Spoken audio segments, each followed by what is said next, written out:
Indonesia's central bank, Bank Indonesia, has decided to raise its benchmark interest rates by 25 basis points to 3.75%, defying market expectations. The move was done in anticipation of the trend in rising inflation in Indonesia, although rate hikes could impact consumer demand. Senior Indonesian economists are still optimistic that Indonesia can maintain positive economic growth this year. After previously maintaining interest rates at the lowest level in history for 17 months in a row, Indonesia's central bank has finally decided to raise its benchmark interest rates for the first time in 4 years.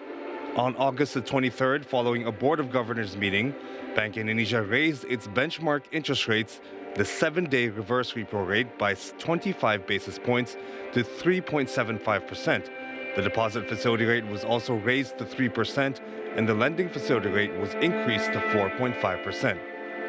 Bank Indonesia's Governor Peri Warjio said that the rate increase was done in anticipation of higher inflation in Indonesia, especially since the government has expressed plans to raise the price of subsidized fuel prices.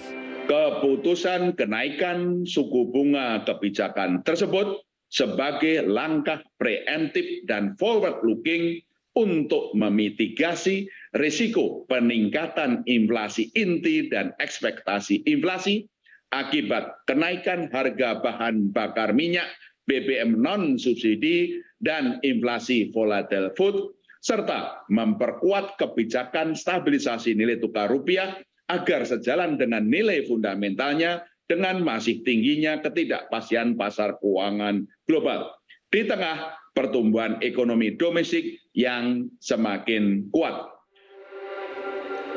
Indonesia's inflation has been on an upward trend in line with the rise in global energy and food prices.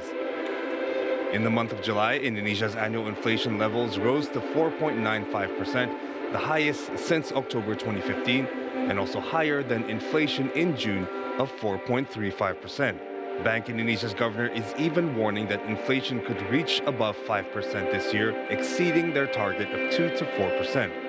Meanwhile, the Indonesian rupiah has also been under pressure recently due to fears of a global recession and investors turning to safe haven currencies.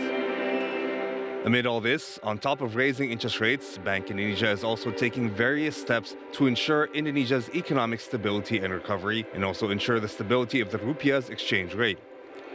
These steps include strengthening the rupiah's stabilization policy through foreign exchange market intervention, buying and selling of government bonds in the secondary market to create flatter long-term bond yield structure, strengthening the synergy between central and regional governments, and accelerating the national initiative to control food price inflation to ensure the stability of prices in Indonesia.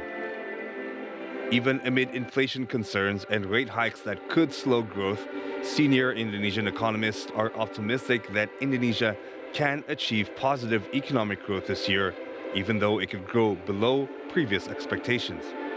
But with a potentially 8% inflation impacted by the fuel price increase, I think it will be difficult for the private consumption to grow by over 5% this year, as was the case in the second quarter of this year, for example, recently. As the consequences, the overall GDP growth will fall below 5%, or to be more precise, GDP growth this year I think will fall between 4.5 to 5%. All right, so you're still positive, still below than expectation.